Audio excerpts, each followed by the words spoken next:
Chapter 5. Tom in the King's Palace. When the prince left Tom in the cabinet, Tom did not know what to do at first. Then he came up to the great mirror and began to turn himself this way and that before it. Next, he took out the beautiful sword and bowed. "Do I look like a real prince?" he thought. "I wonder if the boys from Awful Court will believe my story when I get home." Half an hour passed and he began to worry. The prince was absent a long time. "What shall I say if anybody comes and sees me in the prince's clothes with his sword?" he thought. "Will they hang me for this?" He was afraid. He waited and waited, and he was more and more worried. He came up to the door and opened it. 6 servants and 2 pages bowed low before him. He shut the door quickly. "Oh, they mock at me," he thought. "Now they will go and tell about me. They will hang me. Oh, why did I only come here? What did I do with my life? Now I shall die soon."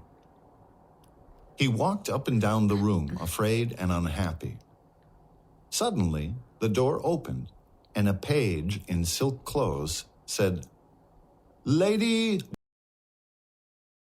A very young girl in a rich dress came up to him. But she stopped suddenly and said in a low voice, "What is the matter with you, my lord?" Tom fell down on his knees and said, "Mercy, mercy, I am not a lord. I am only poor Tom Canty of Awful Court in the city. Please, let me see the prince. He will give me my rags back and let me leave the palace. Please, oh please." The young girl was so surprised that she did not know what to say. She could only cry out, "Oh, what is the matter with you, my lord? You are on your knees, and to me." She ran away in fear, and poor Tom was more frightened now. He thought, "There is no hope and no help now. Soon they will come and take me. Tomorrow they will hang me." While Tom lay there on the floor, more dead than alive with fear, groups of lords and ladies gathered in the halls and corridors of the palace. They whispered to one another, "The prince is mad. The prince is mad." For some time, they talked about one thing only, about the prince and his madness. Then a lord appeared. He passed from one hall to another, repeating the same words in a loud voice.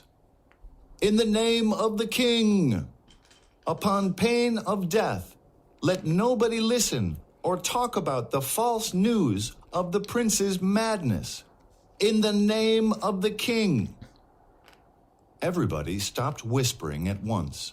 Soon they began to say to one another, "The prince! See, the Prince of Wales is coming." Poor little Tom came slowly walking past the crowds of great lords who were bowing low to him. 2 lords walked on each side of him, holding his arms to help him walk. Behind him followed several court doctors and several servants.